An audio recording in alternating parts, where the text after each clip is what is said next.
Good afternoon, everyone. Thank you for joining us today. My name is Jeff Huang from eXp Realty, your 2022 Education Committee Vice Chair. Some quick housekeeping items before we get started. We're happy to be starting some hybrid sessions. Virtual participants will be muted in the meeting, and we encourage all to please enter any questions you may have into the chat box. The speaker will answer your questions during the QA toward the end. This session is being recorded and will be available on our YouTube channel, West and Gable Valley Realtors. Our awesome co-host today is Cecilia Wen, who will introduce our topic and guest speaker. Cecilia, take it away. Yes, thank you. Good afternoon. Today, commercial seminar, the topic is Understanding the SBs. Will Governor Newsom's past Senate bills provide some new opportunities for California homeowners? And the seminar will also discuss, number one, how did we get here? The housing shortage and dramatic price increase. Number two, a brief overview on the macro level. Who are your competitors? Number three, laws effective in January 2022. Number four, a case study, SB 9 and SB 10. And number five, the challenges we face ahead. Today, our speaker is Mr. Wai-Ming Lee from IRN Realty. Mr. Lee is a licensed realtor, contractor, and real estate investor, but is not an attorney. Mr. Lee's objectives is to assist realtors who may work with homeowners in his dynamic housing shortage environment, as in the ADU boom, on the guidelines and benefits of SB 9 and SB 10. Informed consumers can make sound and legal decisions on what they want to do with their assets in a competitive, low inventory market, thus enhancing a property's future value for investment purposes. Let us welcome today's keynote speaker, Mr. Lee, with a round of applause. Welcome, Mr. Lee. Here, take it away. Okay, thank you very much. First of all, I would like to say thank you to West and Gable Valley Board for giving me this opportunity to share with you what I have done a little research in the past, I would say 3 weeks, on what I've discovered. We have passed a lot of laws this past year, meaning since January 2022. And some of this you might not be familiar with. So I'm going to go through this. Actually, Mr. Lee is not here. I'm his imposters, because what I worry is some of this stuff are not really legally correct. I wonder whether some attorneys in the audience, if I say something wrong, or some of the facts that I provide are not very accurate in your opinion, can you let me know? Because one of my objectives is to make the information as accurate as possible.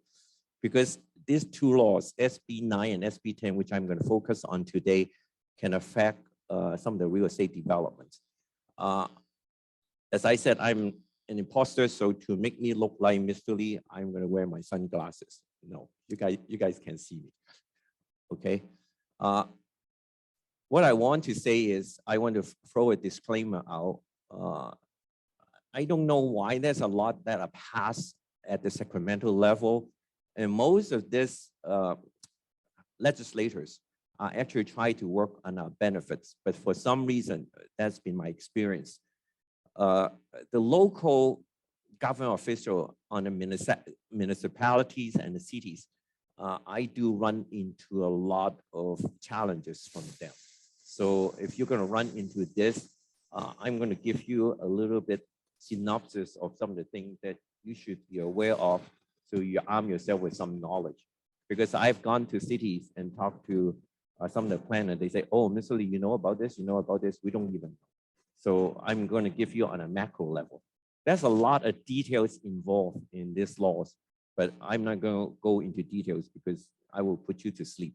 So I'll highlight some of the things I think important. I have prepared the material probably for 2 hours, but I'm trying to compress some of the materials and throw away some. If we have more time, then we can get into this. So I'm a realtor. Most of the time, I do my own real estate investment. Sometimes I try to keep an eye on the laws because we want to work within the parameters of the laws. And I've done a lot of, how should I say it, save people out of the legal troubles because there's a lot of illegal conversions. Some of the houses I went into because they cannot continue the projects because they hire unlicensed realtors. So that's why I want you to follow the law. And it's always good to find somebody who is licensed because they have a little bit more power in assisting you. Let's say if you're in a tight spot. One thing I want to say is the housing prices increases at today's level has its origins. So one of the things that I want to bring us back is the Michael Fox movie, Back to the Future. How did we get to where we are today? And if you jot down memory lane, back in 2004 and 2005, I'm going through my PowerPoint now. So if you follow my PowerPoint, and this is what we are going through. 2004, 2005, we have a housing boom. And the reason that we had at that time, and as I said, this is just my personal opinion. And if you think of some other reasons that the housing prices have raised dramatically in this past 2 or 3 years, feel free to share with me through email or whatever means. At that time, we have a very loose lending criteria. As long as you can walk, talk, and can chew gum, you almost can get a loan. One of the things, I don't know if you remember, I'm a lot older than some of you. The bank just asks you to state incomes. On your loan application form, you can just say, I make 100,000, 200,000. Me and my wife make $500,000. And they would just give you the loan. And that was one of the bad lending practice that causes the housing collapse. So eventually, what goes up must come down. And we go in cycles. Real estate go in a maybe, I don't know, I would say 6 to 9 year cycles.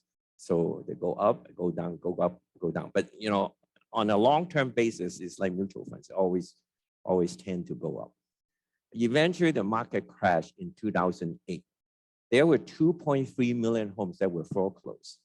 And what it does is that we wipe out 11 trillion, okay? 11 trillion. It's almost like a budget deficit. Now Biden is raising deficit to about 29 trillion.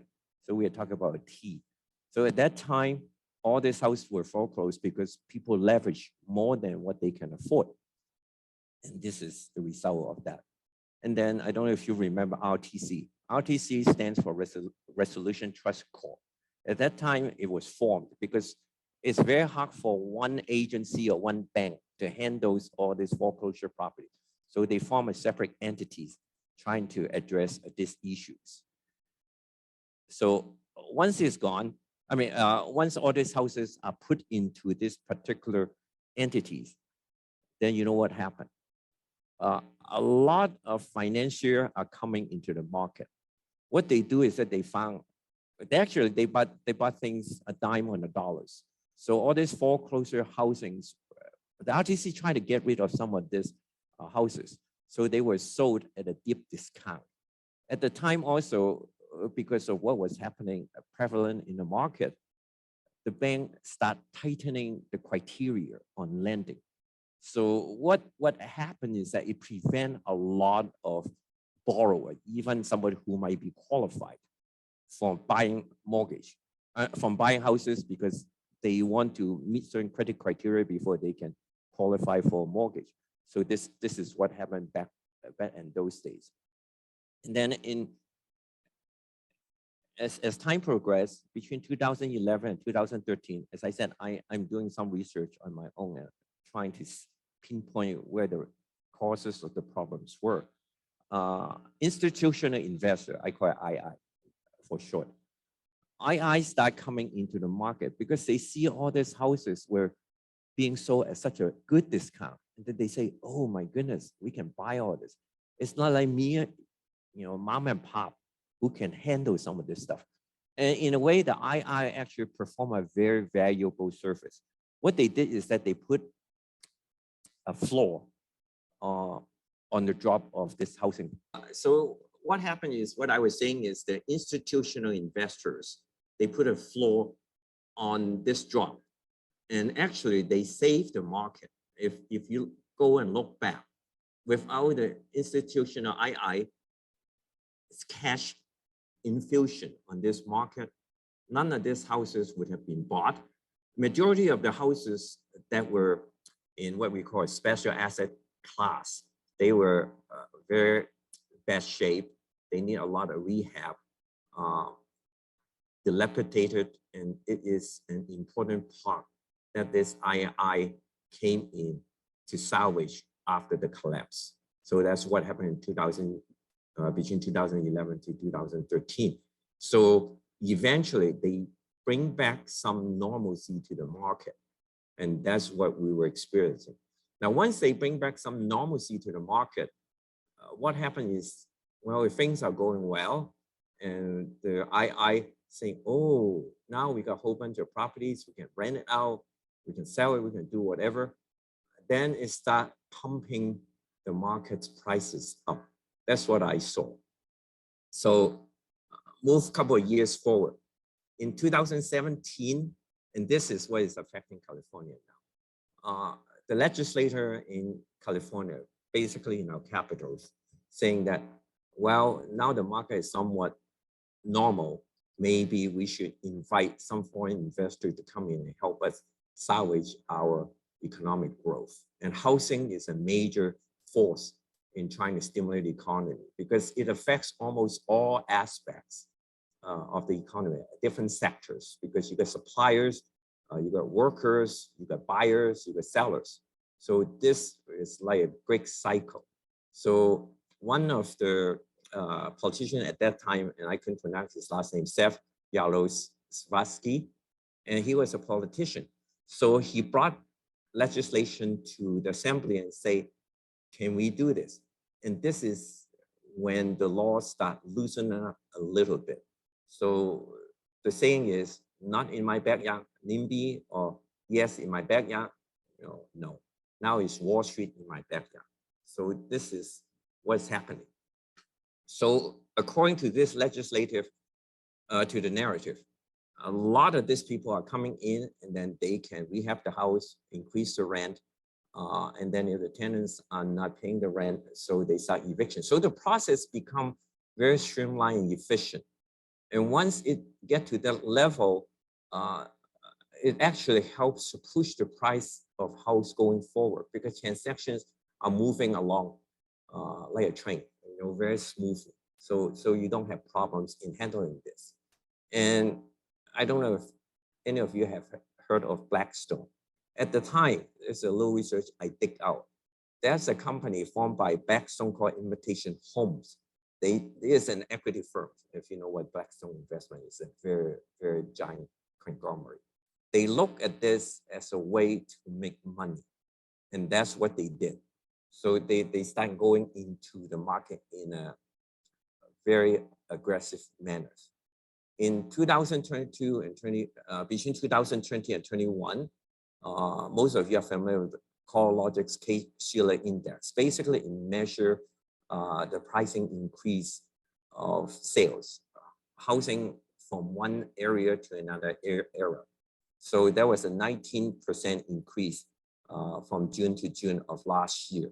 So what that means is that there are few homes that are available because if housing prices are increased at a clip of 20% a year, most of us, salary-wise, cannot even keep up with some of this. And if you remember back in 2020, March, that's when I first experienced my slowdown in construction, is most of us are affected by the COVID. So we just stay put. But then if you stay put, you don't have salary, you don't have money, and you say, oh my goodness, I cannot keep paying the mortgage on my house or apartment and whatnot. And all of a sudden, you might, I wouldn't say forced to sell, you might say, okay, and the renters are not paying me. How am I going to go through this period? So you start selling. And this is what happened. and they start selling some of the houses in the market. And I list some of the major players in that areas, and Blackstone, Tricon. Don't worry if you know or you don't know any one of this. I'm going to share with you another chart later. Lanier, you probably know Lanier or Kaufman and Broke. They bought a lot of lands and they just demo some of the old houses because people are selling. They buy a whole parcel or 10 parcels and get into it. Brookfield Asset Management, you probably don't know. One of the biggest one that I wish I owned is American Campus Communities. What they did is that they invest the capitals, which I thought was a very logical choice around all the campus within US. They own 166 property in 71 campus. So if you go locally, if you have a kid going to USC or UCLA, you can see some of these companies, building real nice apartments or townhouses or condos. Because if you think the parent can support the kid going to school, they probably can support the kids to go rent a decent house. So this is what is happening. Now I'm going to share with you another screen. I don't know if you invest in real estate. If you want to invest in real estate, one of the things I do is invest in REIT. And I'm going to bring you up this chart. Most of us are just saying, oh, okay, I can buy $1 million, $2 million home. And this is what I found out through the research in the last 2 or 3 weeks, putting this seminar together. There's a lot of big major REIT companies, real estate investment trusts, and they have got trillions and trillions of dollars. They got lots of money, okay? Well, not trillions, maybe billions. And then they invest in different sectors. And I won't spend a lot of time, but I just want to share with you who your competitors are as I'm following through my agenda. Some of it, let's say number one, Annaly Capital Management. You probably don't even know where this is, but they exist, okay? They are the highest dollar value in terms of asset, and they invest in North America. And for some of you who want to invest outside the country, the next page, you might want to go and see some of this. One of the stocks or REIT that I'm personally invested in, number 7, Simon Property Group. If you have some money, they do malls, okay? Shopping malls. So if you are interested in some of this stuff, this is a different type of knowledge, but I want to share with you why it happened. So if you are interested in some of this stuff, if you want to do Asia, number 10 is good. If you want to do Europe, okay, number 9 is good. So they all are number 9 and number 12. So depending on what your interest is, the other one that's good is Boston Property, number 15. So I'll go back to my PowerPoint. So what I'm saying is, for some of you who might not be in that arena, buy some of the stocks, because as the market goes up, and it will enhance your property value or whatever dividend that they do. So investor at the 3rd quarter, 2021, which is about just last year, this is as close a data as I got. They bought 90,000 homes, okay? And that's total of $64 billion. It's a lot of money. And then these people are driving the prices up. So what Chef saying was correct, is Wall Street was taking up some of this investment, because real estate, after all, is a very safe and sound investment. It's very secure. It's a very secure financial instrument too. So for them to go into it, if we had that type of capital, I would go into it too. So single family account for 74% of all these purchases. And they capture the right market at the right time. Because at that time, we're still under lockdown, not a lot of things are moving on. So Wall Street figure out a way to make money out of us, okay? After the pandemic, and this is another sad part of what happened. People sell the house and they move from expensive areas to more affordable areas. And I did a little research also on the state of California. Last year, about 190,000 people move out of our state, because after all, this is a very expensive place to live. If you go to other places, it will be a little bit cheaper. So Wall Street is buying a lot of single family homes, and now the big data is continue to making money. And these are your competitors that are driving up the market. But if you look at it, the majority of the rental property are still owned by me and you, okay? 73%, they are still owned by us. But any bigger units, I mean, we can afford maybe $1 million, $2 million, $5 million, I would say 10 million, okay? No more than 10 million. I mean, unless you have a lot of cash or you do a lot of development, then you will have 10 or 15 million sitting somewhere to buy stuff or big investors. Most of the bigger properties, what I mean is I use a 25 unit as a benchmark, cut off. 70% of them are owned by for-profit organizations. Some of these watcher firms or big venture capital firms. And I go to a lot of meetups and meet other real estate investors, and they pull together $10, $15 million of capitals, and they go out to Arizona, Nevada, Illinois, Chicago, and they buy all sorts of stuff. Okay, so that's what they did. And the last thing I want to close up on this particular chapter is 1 in 7 homes is now owned by Wall Street, and that is a glaring statistics.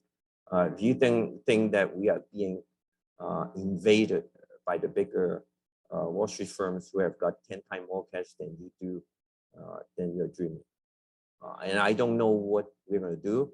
I haven't figured out a way to deal with this. Big data is crushing on us. For apartment building now, most of it is also owned by them now because they actually have the money to develop, and they can, charge you whatever rent they want to charge. Okay, investing in rental property is a good, how do I say it? It's a good investment, and I've done it for 20-something years, so I know what has helped me. I don't want to go into details. I just want to show you this is a 10 state with the highest average rent. This is a 1-bedroom house or apartment. Hawaii has the highest and Virginia has the lowest, and still about $1,200 a month. Okay, for other areas, other states, the median incomes is usually a little bit lower because it's what the market can bear. Whereas Virginia, you can still rent a house or apartment for $528 up to Kansas. Now, don't be depressed. If you want to retire and you want to move out of California, there are about 21 other states that still have housing renting $1,000 a month. Okay, now we are getting into the meat of the seminar. I don't want to go for this chart. If you want to take a picture of it, fine. These are some of the laws that are passed, and I'll just highlight maybe 2. One is AB 830, FORA. For those of you who are female or claim as female, you can use your surname in your business now. Okay, so this is how you want to brand yourself. For Senate Bill 263 by Rubio, now fair housing is coming into the picture. So next time when you renew your license, you have to take a fair housing class, and that's what they want you to do. Last year, the big thing was in Proposition 19. Basically, it transferred the tax base from the existing home to the new one. Because a lot of older folks, guys like us who are over 50s, and we don't make money, or we are thinking about retire, we don't know how to deal with the new property tax, so we can transfer it over when we bought new homes, especially for those who were affected by the fire or flood, very bad last 2 years. And now they want to go in the new home and they can't afford it. So this helped with calming the tax base. And then if the case wants to get in, it has to be done within 2 years. So that's it. Okay, I don't want to spend more time. This chart is important. I'm going to teach you construction in 5 minutes. If you understand this, then you can try to do your SB9.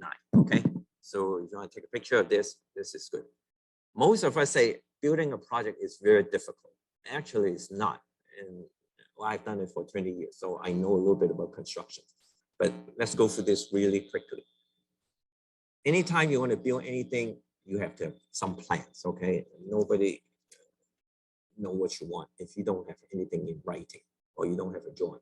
So you deliver a building plan for an architect. 90% is architect or designers. And then you have to deal with government agencies. So you submit this plan for review. Okay. After you submit the plan for review, then the building department, the planning department, which I go there every month. And then they'll say, okay, Mr. Lee, your plan is approved. In between, that's a lot of process, okay? So, but this is what it takes. And then they say the permit is approved. Just by experience. The top part, and that's why I cut it into this, the top part usually takes anything from 1 to 5 years, okay? So if you want to do anything, start out yesterday. It takes a long time to get any project off the ground. And there's no secret why houses are getting so expensive, because now we have got layers and layers of bureaucracies added on the regulations. So you just have to deal with this. And then after you put a permit, you say, oh my goodness, this is good. Then you start your construction activity. That's anything from, depending on how many houses you build, from 6 to 9 months to a year and a half. I mentioned sometimes can be, I would say, at least 2 years if it's in the 3 to 5 million range. So after you finish your constructions, and then in between, there's a lot of inspectors treading on your property and say, hey, Mr. Lee, this is wrong, I need the water here, I need whatever. So the inspector will write out a laundry list of things that you need to correct. And once you correct, then you ask them to come back. So in between, there's some work stoppage besides rain. And California is almost paradise for construction because we don't have a lot of rain. So you just basically continue, unlike the East Coast, which I dealt with also when I was doing my consulting work. And then after that, they issue you an occupancy permit. And that's basically as simple as I can teach you in less than 5 minutes how you can build your own project. Okay, so next. Now going back, SB 330 was the grandfather of what creates SB 9, SB 10. And SB 30 is basically Skinner discovered that we have housing crisis. I don't know if we need to discover it or it just happened by accident. She found that there's a lot of bureaucracy, and I'm glad some legislators think that way, that there's a lot of steps that we need to go through to get that. So she developed this Senate Bill 330. The 330 will expire in 2025 because, well, we have COVID for 2 or 3 years. So you don't really have much time to do your construction project. So she realized that, as I alluded earlier, it takes 3 to 5 years to get a permit pulled. So what happened last year, and this is the savior, SB 8 was introduced. They want to push this further out to 2030. So you have a little bit more time to do what you want to do. And this is helpful. And that's why I see some of this law that are passed this year, take advantage of it. And if you don't, it'll be gone. And you say, oh, sucks. I should have listened to Mr. Lee back in 2022, because had I done that, it would have helped. Okay, now SB 9. What is SB 9? So I call it phase 2 now. Phase 1 was some senator has a forethought to say, okay, we can help with the market. So SB 9 is the actual bill that's being passed. And there are two, this is in case you have questions, hold your questions and then I'll answer them later. There are 2 sections to the SB 9, and read this, okay? Number 1, just I wrote all this in as simple as I can in the language, because I go through the statutes and it was so complicated. If I have a copy here. I mean, if you want to go through it, it will spend 2 hours just to read through 1 or 2 pages. First, it allows you to split your lot into 2 separate lots. And I'll show you some example. Okay, later I'll show you some example. Otherwise, you don't know what I'm talking about. Number 2, allow you to build 2 housing units on each of the lot. Okay, most people call it the duplex law. And what they do is that they just want to allow, how should I say it? They will pass the power back to the neighborhood homeowners, so they have more control on themselves how to develop their particular neighborhood. And that is the objective of the legislators. And this is very good, and you should take advantage of this. And if you don't know how, I'll show you, I'll teach you too, okay? So, and SB 9, they call it home map. And somehow I think they developed some euphoric terms for things that we want to do. So SB 9 was developed by Tony Hawkins. Okay, I want to give this guy some credit. District 39. Okay. Now I'm going to go through step 1, step 2, and then you see how I put together the whole thing. Okay. Some of this stuff might be boring. You don't have to listen to it, or you just say, okay, good. Just listen. Don't try to memorize all this. It's not that big of a deal. So you got 4 sections here. And A and B, I talked about it already. The keyword is C. An application to do either of this is processed ministerially. Do we have any lawyer here? I want a lawyer maybe later on to share with me his thoughts on this. Basically, it makes the process so simple. It's a template that the legislature has defined. Check 1, 2, 3, 4, 5. If you meet all these criteria, 1, 2, 3, 4, 5, you can do it. It doesn't require a lot of review, your own personal opinion. If you go to the city staff probably say, oh, I don't want him to build this. I don't want, no, you don't. It's very simple. Whereas in other projects that I have dealt with, sometimes the planners or outside construction firms looking over my plan, they will interject their own opinion. Whereas in this particular case, it makes that process so much easier for you to go forward.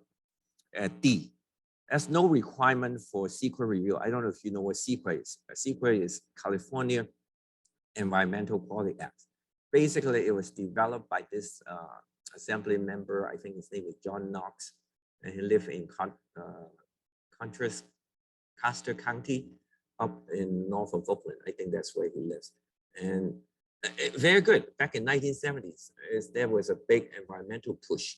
So whatever you're doing is going to disturb the owls or snakes or whatever environment. So they don't want you to disturb the natural habitat. So they want you to do a secret review. Whereas now you don't have to do that. You can do it in your backyard. Okay. So based on this, then I have a deduction. SB 9 will allow you to build 8 units on your lot. Okay. But the city, they don't have to approve 8 units. They can say no more than 6. Okay. So that's what I see as a battle going on. Step 2. Step 2 is SB actually 13. 2 years ago, I don't know if you remember, I hold a seminar on accessory dwelling units. And I don't want to go through some of this stuff because we don't have a lot of time. Basically, you can build an ADU, you can build a JADU, and the local agency has to approve it. As I said, SB 13 has been in place for the past 2 years. So I've done several ADUs since then, and it's a little bit easier to approve. So I'm going to put together the whole thing. Now, the third government agency that is overseeing all this is HCD, the Housing and Community Development. This is interesting. If you are a city or a mayor of a city or governing body of some municipalities, you say, I don't want to take this ADU. I don't want to do this JADU, You don't have to do any of this, but the state say, I want you to follow our guideline. And if you don't want to do it, let them know right away within 60 days, okay? Otherwise, they will send our California Attorney General. I don't know if you remember who the old one is. The old one, Kamala Harris. She has gone to better pastures, so now she's in the White House. The new one is Rob Bonter. And if you don't want to do this, and I'll share with you later on if we have time for Pasadena and Temple City and Woodside. They will send you a very nice letter the first time. And if for some reason you say, I don't want to do this again, then they say, well, this law is passed by the state. And if you don't want to follow what we ask you to do, or at least be flexible with what you want to do, we'll withhold certain funding. So this is what happened. Okay, now let me show you how you can build your empire. Give me a second here, I'll pull up another screen. Now this screen, you should spend some time understanding it a little bit, because this is how this will help you rebuilding your own empire. Basically, you will be your own landlord. Okay, are we all there now? Now, scenario number, I'm going to share with you 3 scenarios, okay? Time is a little crunch, so let's go into it. I have one single lot. Do you see my cursor? I have one single lot. And what I do is that on this single lot, I can do two things, okay? I can, on lot A, let's go sideways, okay? On lot A, I can keep my main house 800 square foot or more, okay? And if my lot is big enough, okay, I can build an ADU. See what they allow you is now SB 9 is facilitating SB 13, that ADU that I talked about 2 years ago, okay? And I hope you guys still remember what I talked about 2 years ago, but now you can talk to almost any general contract architect, they can show you how it do.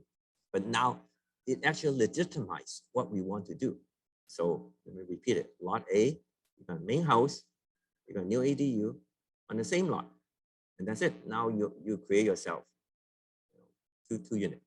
Now, down below, you got 2 residential units, right? You got lot A. Now, what am I doing? Lot A1. I cut this lot into 2. Okay, now let me repeat that. I cut this lot into 2. So I have a lot A and lot A1. And lot A, what I do? I build another ADU at the back. Okay, so I do another ADU at the back. And what do I do with lot A1?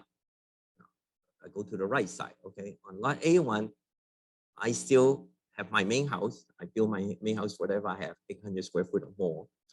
And then I do a JADU, which I talked about before, 500 square feet as an attachment to the main house. So what have I created for myself? I have 4 units. Are you with me? So now I have created myself 4 units on my single lot. And granted, some of this lot has certain size. It would be nice if you're a big lot. I would say about 8,000 square feet, 6 to 8,000 square feet. You can try to do this, okay? So go back and measure your lot. If you don't know how big your lot is, talk to a surveyor. And there are people out there that would come out and do a survey on your site. So, and then you can think about doing this. Do it. If I were you, I would start tomorrow, because sunset, this thing might sunset 2030, and it will take you a while to get some of this stuff going. Okay, so this is example 1. I'm going to show you example 2. Here, let's get to example 2. Scenario 2. I have lot A, right? I still start with lot A, and then I do a lot split right away. Okay, now you see I have a lot A and a lot B. You see the red line in the middle? So now I've broken this into 2 separate lots. Now on lot A, you see my arrow, right? And that's why I couldn't somehow put this in PowerPoint. On lot A, I created what I created. You see, on lot A, I added a JADU next to my main house, whatever my main house is. And then I still superimpose. That's why I talked about it 5 minutes ago. We still need the ADU here to help me to, capture some of this. I wouldn't say loophole, because this is all legal. So take advantage of the situation now, because now people are using this avenue to alleviate our housing crisis. So you can build an ADU at 850 square feet. If it's 1 bedroom, if it's more than 1 bedroom, you can build 1,000 square feet. Okay. So are you with me? So this is what I did with lot A. Okay. Now let me run my arrow one more time. This is what lot A. Now what do I do with lot B? I can do exactly the same thing, right? Since I did lot A, so on lot B, what I do is, this is my lot B. I have my little house here, or big house, whatever you want to do. And I add a JAD. So it's actually a duplicate. So you copy what you do here down to here. So now what have I got? I've got 6 units, right? Now let me count. 1, 2, 3, 4, 5, 6. You only live in 1. Then all of a sudden you build your own apartment, and that's your rental income. Isn't that great? So you can retire. Now, of course, granted, some of this does take capital in cash, okay, and knowledge. And I taught you how to build your own contractor 5 minutes ago. You can do your own project. So follow that chart, and then you can say, okay, what do I do here? You only have 6 boxes to learn. You can even teach your customer how to do it if they got a piece of land. All right. So far for scenario 2, are you good? Okay, I'm going to go to example 3. Example 3 is a little bit more tricky. Okay, so I'm going to from top to bottom. Scenario 3 is 1 lot. Okay, I'm going to apply both provision of the law at the same time. okay? So I've got one lot. I do a lot split, okay? First step, that's why I say step one, I do a lot split. So lot A and lot B, similar to what we have before. And then as we go down here, okay, you see, now let's use this as example. Under A1, I will break this into A1 and A2. That's why I use different colors. On the same lot, I break it into A1 and A2. A2 is my main house. Why? This, I break it into a little bit bigger. The law said that you have to be of equal size. As I said, this is a 2-hour lecture material. I don't want to go into the details. I've got all the little summaries on how does SB9 work, but there's a lot of details and it will bore you to death. So, but that's why it's easier just to understand all these diagrams. A2, this is your main house, okay? And then you do an ADU, like we showed in previous slides, okay? Previous Excel tab. So you have got 2 units here. And then on your A1, which is a little bit smaller lot, then you can do a JAD attached to it, okay? So you have 1, 2, 3, 4. Let me go through it one more time. You have your main house, so you have your main, and then you build an ADU separate. So, I mean, this doesn't have to be attached to the main unit. And the accessory dwelling unit SB13 allows you to do that. Okay, so this is separate. And then on your little sublot here, and then you can build another JDU unit within here. So you duplicate this, okay? I don't want to pollute this diagram, so I leave this blank. So basically it looked like this, like a little triangle. And then here you have got 4 units, you have got 4 units. Then you have a total of 8 units, okay? And you say, and you live in one, you can rent out 7, which is great, okay? But there's a caveat. The city does not have to allow you to do this. The maximum they say is 6, you know, because it can get a little congestion. So I can see why, but they can make exceptions. What we sometimes, I do with the city, and I'm a decent negotiator. So I go and talk to them. I say, hey, can I apply for variance? Maybe 1,000 square feet, since I'm short. So I do this part, okay? So that's why I show you the 3 scenario.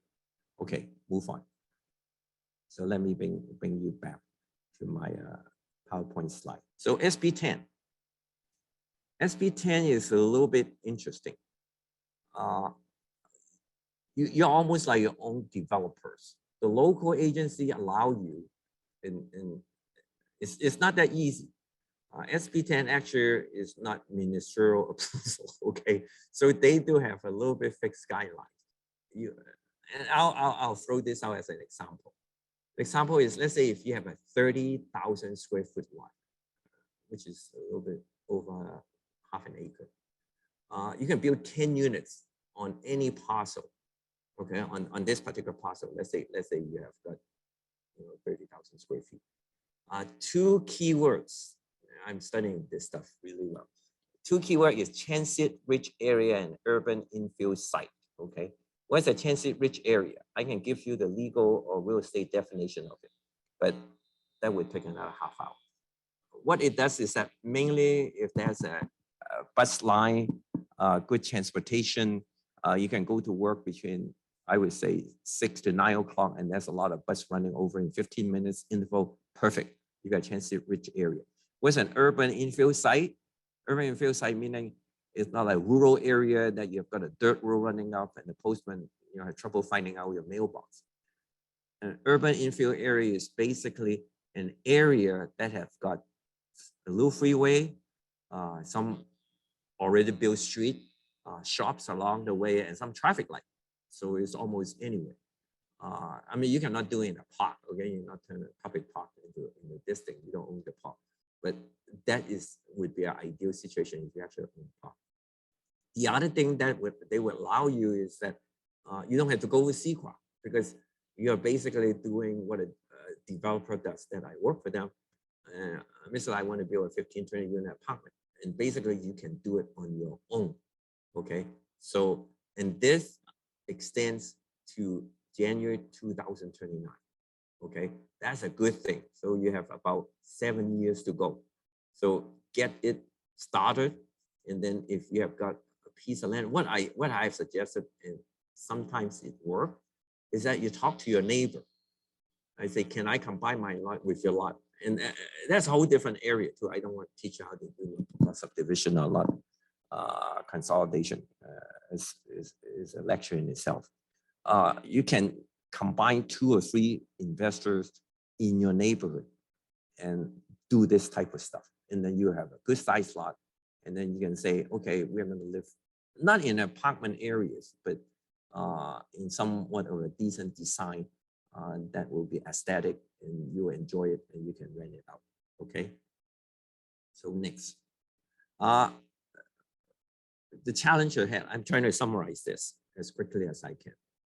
What I see is we have, as I said, I'm not that smart. And I was researching and I found this guy, John Burns, who's a lot smarter than I am. So now we have got some capitals out there that are competing with a young couple who are trying to buy a house. Okay. And if big data is coming in, this young couple, as I said, there has always been my perennial fear that our children or grandchildren would not be able to afford a house like I did, or like some of my kids did, because I gave them the money to buy the house.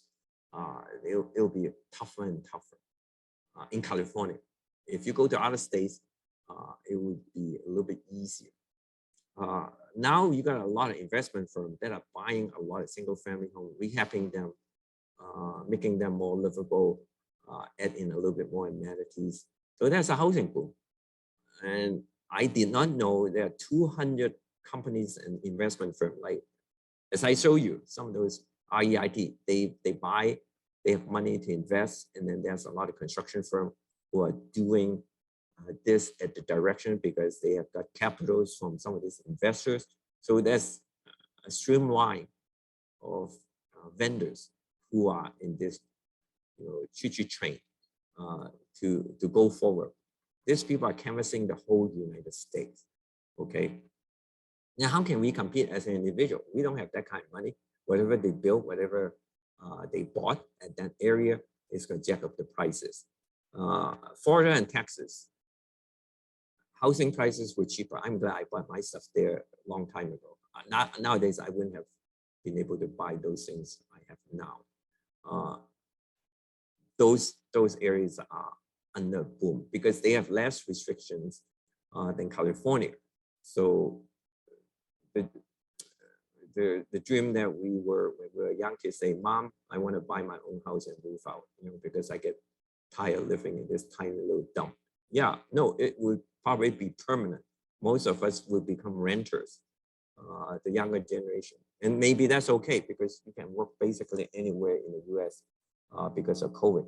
COVID has almost dramatically changed the way we work and live. So it's a little bit different. The thing, now I lose. Okay.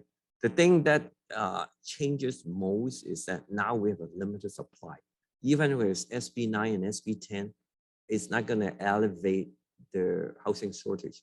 Last I studied, we have about 400,000 unit shortage within the whole continental United States.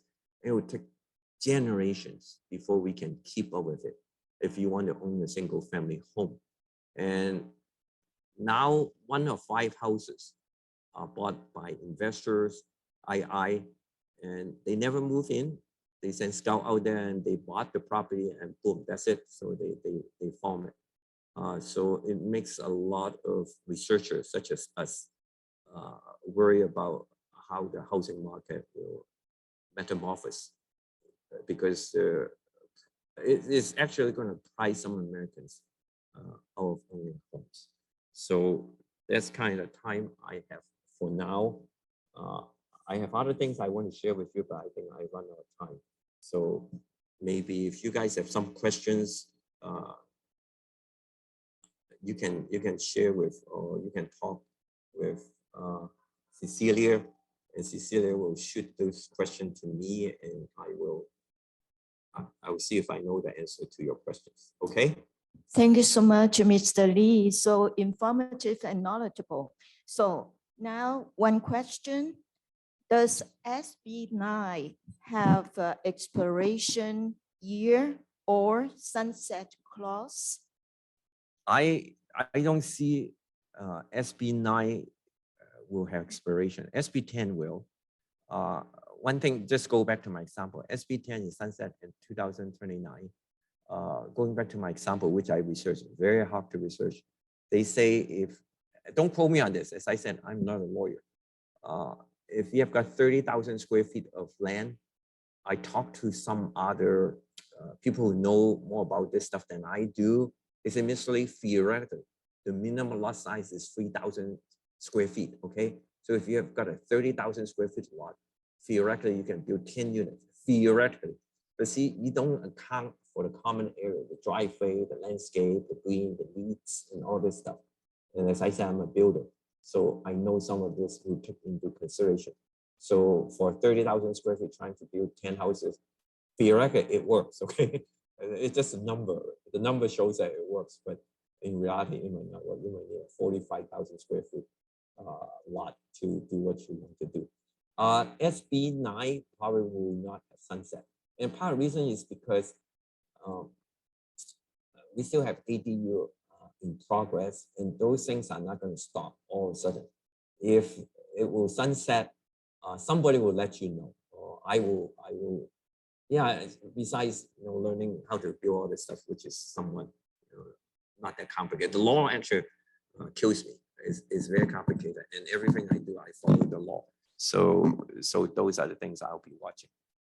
If it comes out, and if I still have opportunity to do another workshop on follow-up, I will share that info with you. Yes.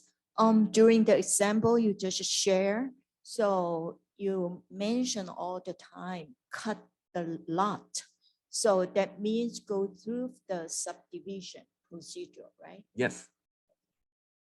Yeah, subdivision is another lengthy process. If you don't know how to do subdivision, hire a professional. You need land survey and all this stuff. So it's not something you can do yourself. So don't try. Okay. And that's my personal question, that since you are a real estate investor, so per your opinion, suggestion, what's the different risk on investment on REIT or real property? Big difference, Cecilia. If you don't have the time and energy and don't know how to evaluate properties, because a lot of people who got CCIM, you know what CCIM is, Yes. then there's a lot of things called cap rate, internal rate of return, all those things that will help you to assess the profitability of a property. Then don't try to get into over your head. Okay, it's better to give the money to some investment vehicles and let them do the work, and every month you just get a check. You don't want to get, I deal with this all the time. Oh, Mr. Lee, my water is not working, my electricity is out, You got a lot of things that you have to do, and you have to have the skills or find a tradesman to go and take care of that unit. So that's a little bit more difficult. But if you don't mind doing all this dirty work, then having your own property portfolio is a good thing, because you basically can keep the expenses low and you can actually make some money.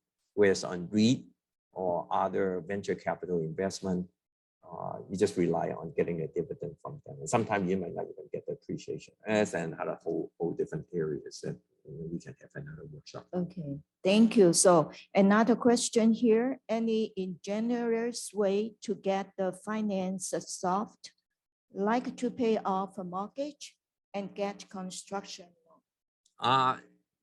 Construction loans are very hard to get, especially if you are not a builder, you don't have the experience, it would be a little bit tough. If you know a banker or somebody who is in loan brokerage, talk to them and maybe pull the equity out. I would suggest you strongly doing that, and find an experienced contractor, because sometimes, and I've done that too, ask around to find a contractor who have built something. So sometimes the bank will look at the qualification of the contractor rather than looking at you, because they know you don't know anything. I mean, even though I try to teach you construction in 5 minutes. So if you have a contractor who have built a lot of houses in different division areas and stuff like that, they will help you qualify for that loan. And then you'll have some capitals to do what you want to do. Okay. Don't think you can pay off all this. Unless, as I said, unless you have $5 or $10 million sitting somewhere. 90% of the jobs I work with, the homeowner usually try to get a loan, and I'll help them to do the loan application. Okay, thank you so much. I think that's it. All right. But anyway, thank you for joining. So please do register and join every month's commercial seminar. Thank you. Yeah. Thank you, Mr. Lee. Okay. Thank you for giving me the opportunity to share this with you. I still have a lot of materials that I haven't had time to go through, but if you got questions, you see my contact information. Send me an email or leave me a voicemail. I'll try to get back to you. Thank you to San Gabriel Board of Realtors for giving me this time. Jeff? Thank you. Thank you, Cecilia. On behalf of West San Gabriel Valley Realtors, we would like to thank you, our very own Mr. Lee, for being our guest speaker and for your informative presentation today. We have an amazing lineup of useful and interesting upcoming classes. Tomorrow, May 11th, we have Tony Watson from Robert Hall and Associates on how to protect your wealth to keep more of what's yours. May 24th, meet and learn insurance policy coverage and claim process. We have an awesome panel, insurance panel for us. The following day, May 25th, handling improper disclosures and other tricky legal situations. We hope to see you there. Till then, goodbye. Bye. Bye.